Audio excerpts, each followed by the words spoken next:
ঈদ মোবারক। বাংলাদেশ জাতীয়তাবাদী দলের চেয়ারম্যান জনাব তারেক রহমানের পক্ষ থেকে বাংলাদেশ জাতীয়তাবাদী দল বরিশাল বিভাগের সাংগঠনিক সম্পাদক হিসাবে আমার পক্ষ থেকে বরিশাল বিভাগের সর্বস্তরে বিএনপি পরিবারের জাতীয়তাবাদী দলের সর্বস্তরের নেতাকর্মীদের প্রতি ঈদের শুভেচ্ছা।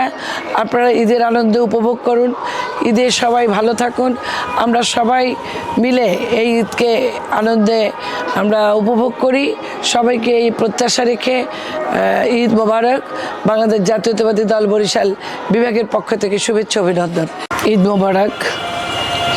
পবিত্র ঈদ উল আজহা উপলক্ষে বরিশাল সিটি কর্পোরেশনের পক্ষ থেকে বরিশাল সিটির সমস্ত নগরবাসীকে আমার ঈদের শুভেচ্ছা এবং বরিশাল সিটি কর্পোরেশনের অন্তর্ভুক্ত সবাই সুন্দরভাবে ভালোভাবে স্বাচ্ছন্দ্যে নিরাপদে ঈদের আনন্দ উপভোগ করুন। আপনাদের কাছে এই প্রত্যাশা, আমরা আপনাদের পাশে আছি।